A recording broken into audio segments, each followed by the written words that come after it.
जय श्री कृष्ण मित्रों, आज हमारे साथ उपलब्ध हैं श्री कृष्ण जन्मभूमि संघर्ष न्यास मथुरा के राष्ट्रीय अध्यक्ष श्री दिनेश शर्मा जी। मैं आपको इनका संक्षिप्त परिचय दे देता हूं। वैसे तो ये किसी परिचय के मोहताज नहीं है, वो सारा विश्व जानता है इनको, परंतु फिर भी मैं आपको एक संक्षिप्त परिचय देता हूं। इन्होंने श्री कृष्ण जन्मभूमि संघर्ष न्यास के अध्यक्ष रहकर के ये प्रण लिया है कि जब तक भव्य श्री कृष्ण का मंदिर निर्माण नहीं हो जाता है तब तक ये अन्न ग्रहण नहीं करेंगे, फलाहार पर ही रहेंगे। तो ऐसी महान मूर्ति आज हमारे साथ उपलब्ध है। तो आइए मैं आपको इनसे कुछ जानने की कोशिश करते हैं कि ऐसा इन्होंने किस संदर्भ में निर्णय लिया है और इनका क्या है। तो दिनेश जी, मैं आपसे जानना चाहता हूँ कि आपने ये जो निर्णय लिया है, इतना कठिन व्रत तप, ये किस आधार पर लिया है? आप सभी को राधे राधे। आपके चैनल के माध्यम से जो भी श्रोता सुन रहे हैं उन सभी को जय श्री कृष्णा। देखिए, यहाँ मथुरा में भगवान श्री कृष्ण का भव्य मंदिर था। उस मंदिर पर मुग़ल शासकों ने अवैध कब्जा करके एक सफ़ेद बिल्डिंग बनाई है जिसको हम ईदगाह मस्जिद कहते हैं।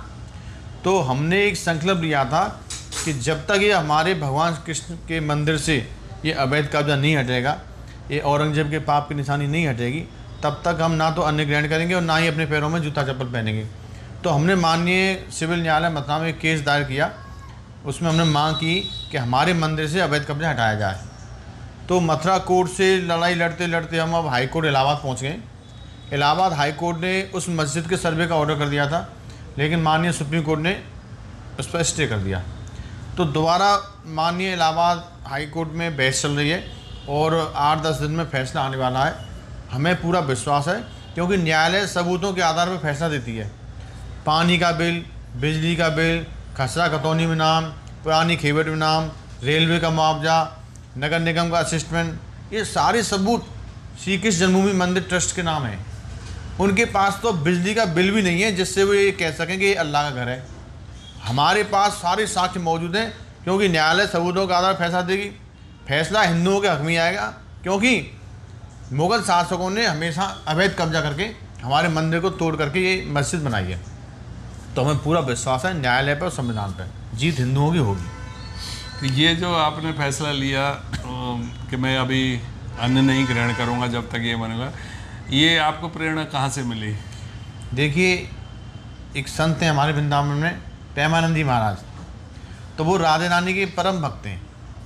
तो उनकी किडनी खराब है, लेकिन उन्हें दृढ़ विश्वास है राधा रानी के नाम पर कि मुझे कुछ नहीं होगा। तो हमने ये कहा कि जब महाराज जी की किडनी खराब है तो भगवान के नाम में इतनी शक्ति है तो इनका कुछ नहीं बिगड़ रहा है। तो हमने भी संकल्प लिया था उनसे प्रेरणा लेके कि हम भी अन्न छोड़ देते हैं, हम फल और दूध पे रहेंगे। तो हम भगवान के श्री कृष्ण के नाम स्मरण करते हैं, उनका मंत्र दिया है उन्होंने, उसको स्मरण करते हैं, राधे रानी का नाम लेते हैं। तो हमें पूर्ण विश्वास है हमारा कुछ नहीं होगा। और ठाकुर जी त्याग तपस्या बलिदान को देखते हैं। यदि हम तपस्या कर रहे हैं तो ठाकुर जी इसका फल हमें ज़रूर देंगे, हमारे मंदिर से अवैध कब्जा ज़रूर हटेगा।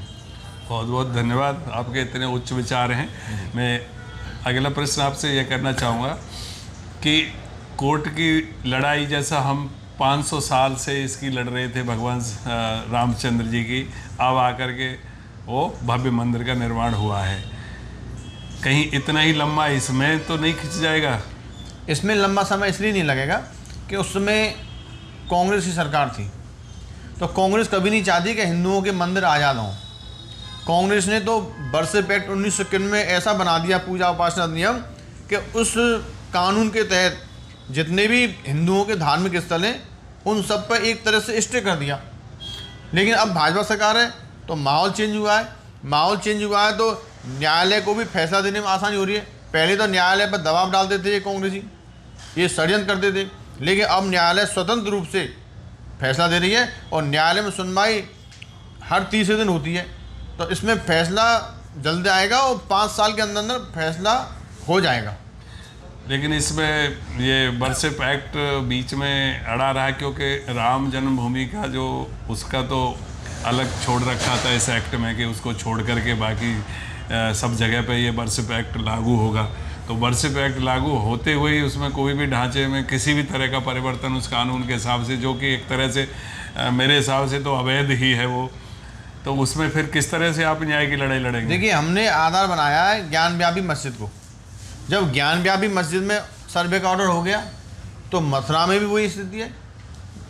ज्ञान व्यापी पे भी अवैध कब्जा करके बनाई और मथुरा में भी ये अवैध कब्जा करके बनाई। अच्छा, दूसरा पॉइंट इसमें यह है कि जिस ज़मीन में पहले से केस चल रहे हो 1947 से पहले, तो उस ज़मीन पर वर्शिप एक्ट लागू नहीं होता। तो यहाँ पर भी 1947 से पहले भी इस ज़मीन पर कई बार केस चला है। यह ज़मीन पहले बनारस के राजा पटनीमल के नाम थी। राजा पटनीमल ने स्वयं केस लड़ा, उनके वंशजों ने केस लड़ा। तो इस ज़मीन पर कई बार केस चला है, इसलिए यहाँ वर्शिप एक्ट लागू नहीं होता। और अकॉर्डिंग टू इंटरनेशनल लॉ कहीं भी अतिक्रमण की भूमि पर वर्शिप एक्ट लागू नहीं होता। यहाँ मुगल शासकों ने अतिक्रमण किया था, अवैध कब्जा किया था, तो यहाँ पर वर्शिप एक्ट लागू होगा ही नहीं। और ज्ञान व्यापी में नहीं हुआ तो यहाँ भी नहीं हुआ, इसलिए हमने ज्ञान व्यापी को आधार बना के चले हैं। तो ये जो भगवान श्री कृष्ण का जन्म हुआ था मथुरा में, जहाँ जेल बताया जाता है, और हम जैसे जन्मभूमि में गए हैं वहाँ पे, तो वहाँ एक छोटी सी कोठरी के अंदर भगवान जी का वो हमारे ही कब्जे के अंदर जगह बताई है कि यहाँ पर भगवान श्री कृष्ण जन्म के पैदा हुए थे। तो या जी वो जगह का ये जो अभी हम जो लोग देख रहे हैं, क्या वही वास्तविक जगह है यहाँ पर भगवान श्री कृष्ण का जन्म हुआ था, या वो जगह उनके वाले भाग्य में है? बहुत बड़ा दुख का विषय है कि जहाँ हमारे भगवान कृष्ण का जन्म हुआ उस कंस की 7वीं कोठरी में उसी जगह पर अवैध कब्जा करके मस्जिद बनाई गई। तो आज जो यहाँ मंदिर है जो वो खाली पड़ी हुई ज़मीन में बना हुआ है। असली गर्भगृह पे तो आज भी असली गर्भगृह पे तो आज भी मस्जिद बनी हुई है। तो मुगल शासकों ने जो भगवान श्री कृष्ण के प्रपुत्र ने बहुत विशाल मंदिर बनवाया था, उसी मंदिर को तोड़ के मस्जिद बनाई है। उसकी जो आज भी दीवारें आप देखेंगे तो मंदिर की दीवारों पर गुंबद लगा दी है। उस दीवारों पर आज भी प्राचीन कलाकृतियाँ, शंख के निशान, पुष्प के निशान और जो प्राचीन मंदिरों के जो निशान होते हैं वो आज भी मौजूद हैं। जैसे अभी वर्शिप एक्ट की बात की हमने, तो आपने कहा था कि ये 1947 से पहले उसके ऊपर लागू नहीं होता है।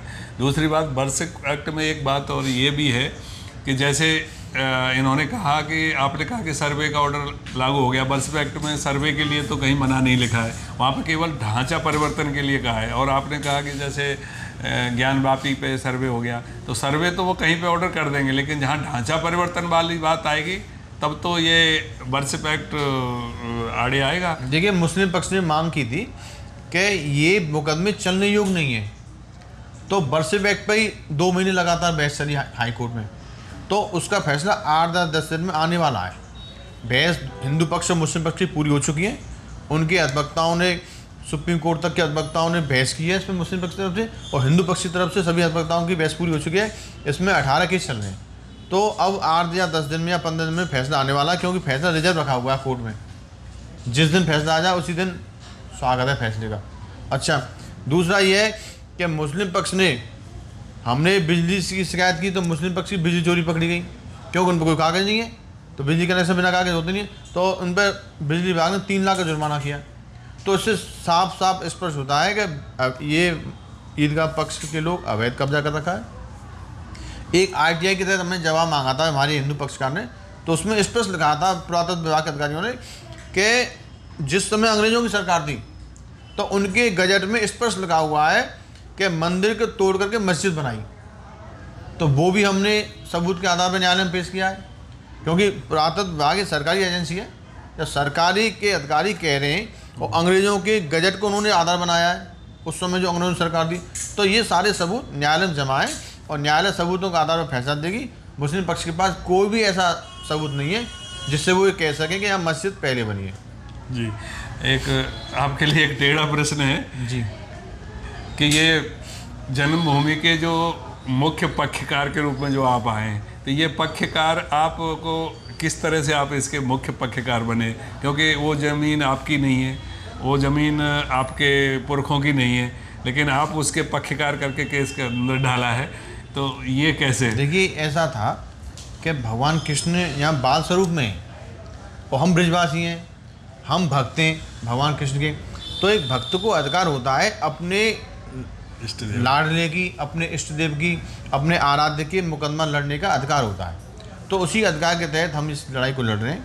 हम ब्रजवासी हैं, कृष्ण भक्त हैं और कृष्ण भगवान हमारे आराध्य हैं, इसलिए हम इस केस को लड़ रहे हैं। तो ये बिल्कुल उसी तर्ज पर केस लड़ा जा रहा है जिस तरह से राम जी का जो केस लड़ा गया है, उसी तरह पे जी। तो बहुत बहुत धन्यवाद है आपका इसका। और हम आशा करते हैं भगवान श्री कृष्ण से और अपने इष्ट देव से और सभी ब्रजवासियों से कि दिनेश शर्मा जी का सभी सहयोग करें और ये जो आंदोलन समिति जो खड़ी हुई है, एक इतना बड़ा आंदोलन खड़ा हो जाए।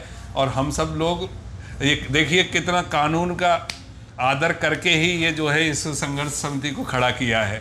यहाँ कोई गैर कानूनी काम हो ही नहीं रहा। तो ये तो दूसरे पक्षों को भी समझना चाहिए कि कानून के अंदर कोई बातें चल रही हैं तो इसमें कोई समस्या किसी भी तरह की हो ही नहीं है, क्योंकि निर्णय न्यायालय के द्वारा होगा। तो वो दोनों पक्षों को मान्य होना चाहिए। और रामभद्राचार्य जी भी कई बार कहते हैं कि हमें ये 3 जगह मिल जाएं जो हमारी बिल्कुल हैं, और ये स्वतः ही दे दें तो वो कितना अच्छा एक मिसाल पेश होगी विश्व के अंदर कि देखो भाईचारा कितना अच्छा है। तो इसलिए मैं सभी पक्षकारों से निवेदन करता हूँ कि इस केस को जल्दी से जल्दी निपटा करके अंजाम तक पहुँचाएँ और सौहार्द वातावरण में बनाए रखें। जय श्री कृष्ण।